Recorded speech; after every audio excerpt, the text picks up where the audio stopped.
The chamber is electric, alive with whispers that ricochet off marble and memory. Cameras hum like restless insects, hungry for scandal. At the center sits Mike Johnson, polished and poised, every gesture calculated for the lens. He leans forward, eyes glinting with a confidence that borders on cruelty. "Tell us," he begins, voice slow, deliberate. "What qualifies you to speak on integrity?" The question isn't curiosity, it's an insult wrapped in decorum. Gasps ripple through the crowd. Somewhere in the back, a pen drops, the sound slicing the air like punctuation. Across from him, Jasmine Crockett doesn't flinch. Her stillness is its own kind of storm. A raised brow, a subtle breath, a silence so precise it disarms him more than words ever could. The narrator's voice cuts through the tension. Low and measured. In that instant, power shifted. You could feel it. The arrogance that filled the room began to crack. Johnson leans back, smirk returning, convinced he's won, but her eyes steady, knowing tell another story. The audience leans in, caught between outrage and anticipation, because when she finally opens her mouth, the next 30 seconds will not just answer him. They will end him. This wasn't politics as usual. It was theater wrapped in tension, streamed live into living rooms across America. Every frame of that chamber reflected something deeper in nation, at war with its own conscience. On one side sat Mike Johnson, the embodiment of power unchecked. A man who treated every exchange like a courtroom where he alone was judge and jury. On the other, Jasmine Crockett, measured, deliberate, and dangerously underestimated. For weeks, Johnson had sharpened his image as a fighter, a partisan blade aimed at anyone who dared challenge him. But today wasn't about policy. It was about ego. And when he targeted Crockett, it wasn't her argument he tried to dismantle, it was her very right to stand tall in that seat. The audience inside the chamber watched the scene unfold with breathless fascination. Staffers froze. Cameras zoomed in, catching every twitch of expression, every flicker of emotion. Outside, social feeds lit up in real-time progressives. Women, immigrants, ordinary citizens all, seeing themselves reflected in her quiet defiance. To them, she wasn't just answering a man. She was confronting a system that thrived on condescension. And as Johnson leaned in, confident in his dominance, her stillness began to speak louder than his words. Because calm, when weaponized by truth, can undo any performance. And just when Johnson thought he had her cornered, Crockett's calm began to tell a different story, one he never expected to star in. Mike Johnson's rise had never been quiet. He built his reputation the way some men build monuments, layer by layer. Speech by speech, each one crafted to project command. Colleagues admired his discipline, his grasp of procedure, his ability to twist parliamentary language into a weapon. To his allies, he was the man who could win the room. To his critics, he was the man who wouldn't let anyone else breathe in it. In hearings, he was relentless.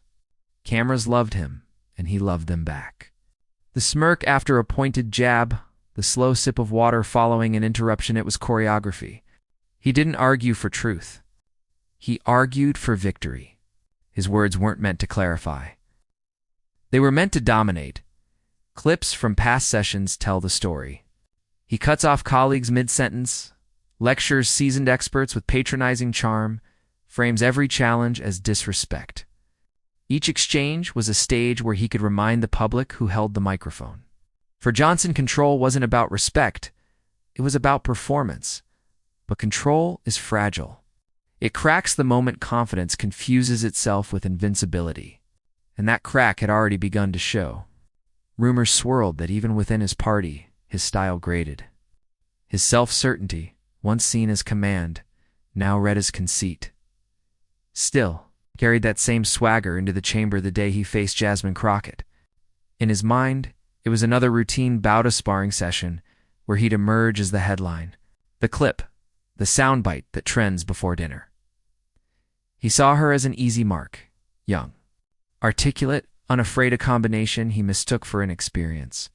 He expected her to flinch, to defend, to falter under his tone. What he never expected was her silence that poised.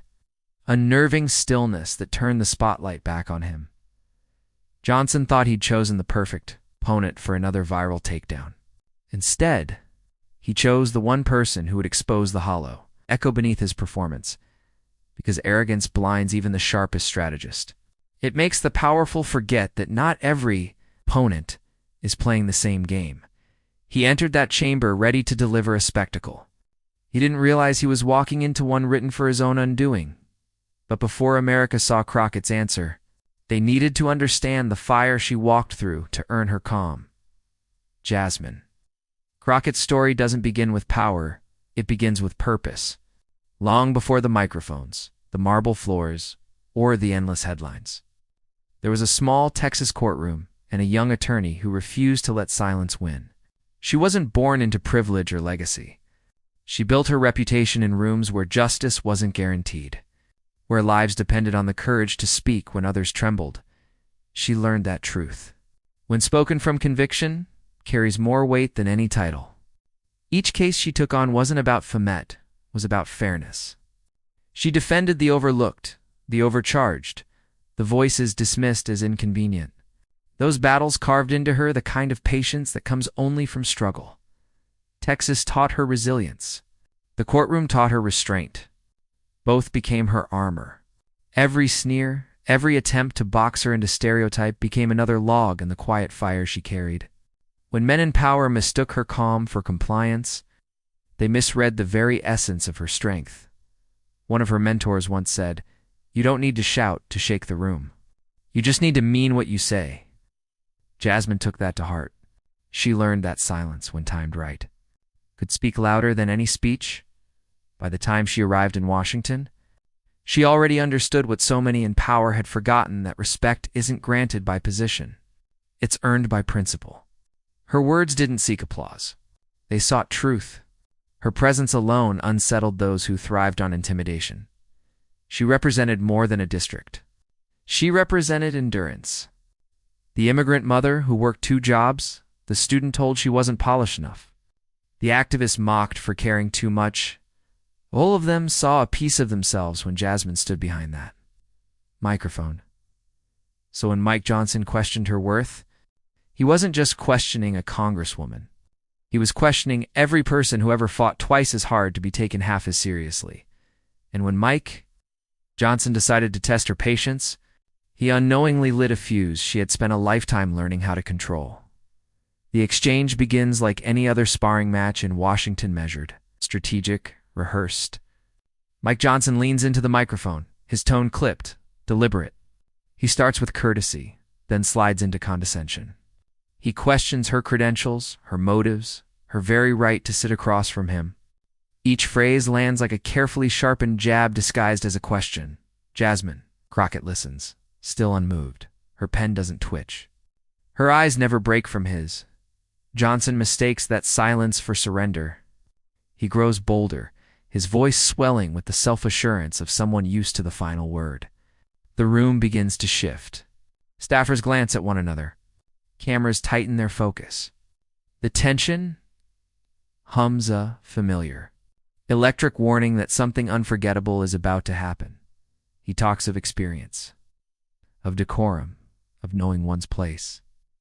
Each word, framed in politeness, drips with the same patronizing tone that's haunted every woman who's ever had to prove twice what a man simply assumed. And still Crockett doesn't move. Every pause becomes a test of nerve. Every breath, a countdown. The murmurs in the room grow restless. Even Johnson hesitates for a beat, uncertain whether he's won or walked into something he doesn't yet understand. Then just the faintest smile, controlled, inevitable. The kind of smile that says the storm you built is about to turn on you. Everyone expected her to defend herself. No one expected her to dismantle him in just 30 seconds. The moment arrives like a shift in gravity. Jasmine Crockett leans forward, not hurried, not hesitant, but with the precision of someone who knows exactly when to strike. Her eyes lock on Mike Johnson's, steady and unflinching.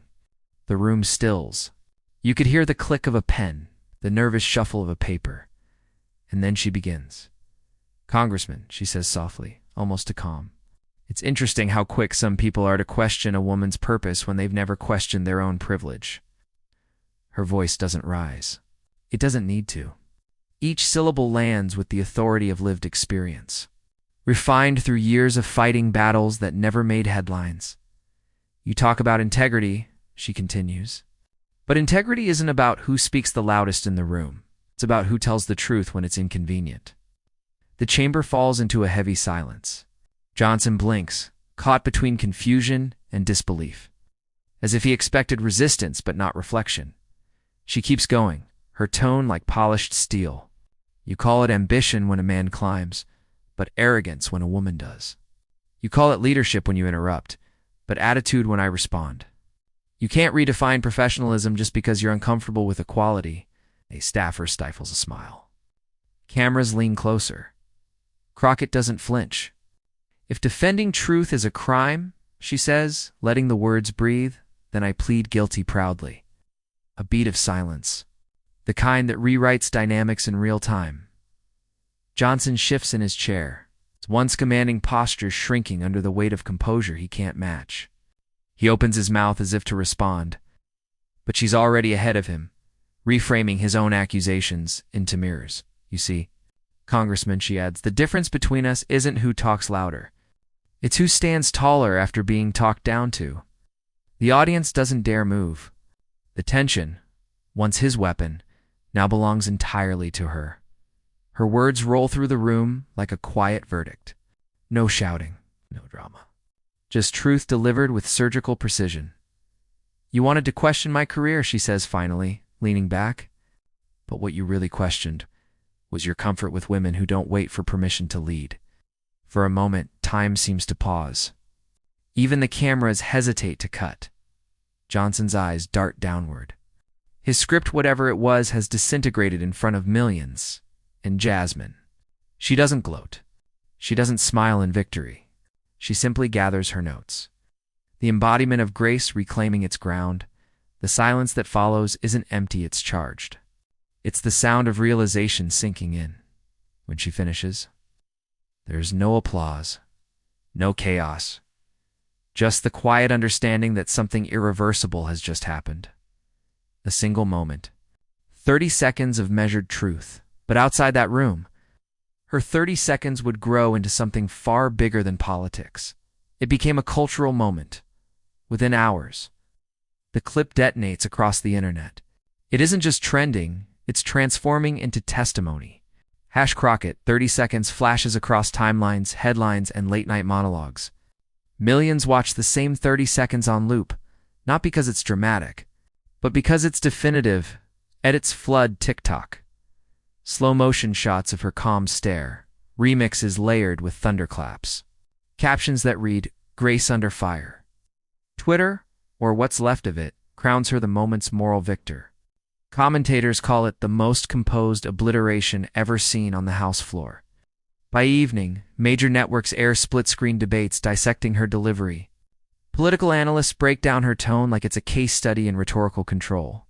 One anchor declares, "Crockett didn't just win the exchange. She rewrote the playbook on power." In living rooms across America, women nod in quiet recognition. Students replay her words between classes. Activists post, "This is what representation looks like when it refuses to shrink." Even the comedians join in. Late-night hosts cue the clip before the punchline. The audience cheers before the jokes even land. The line that steals the night isn't comedy, it's her truth. "If defending truth is a crime, then I pled guilty proudly."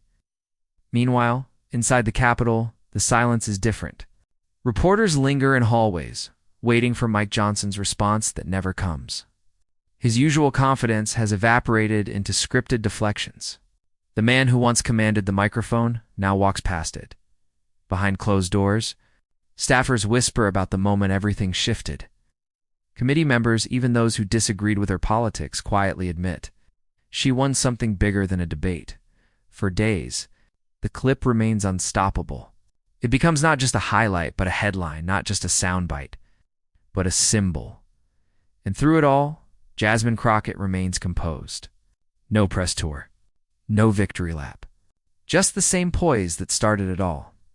Because for her, it was never about the spectacle. It was about the standard. But for Jasmine, it was never about going viral.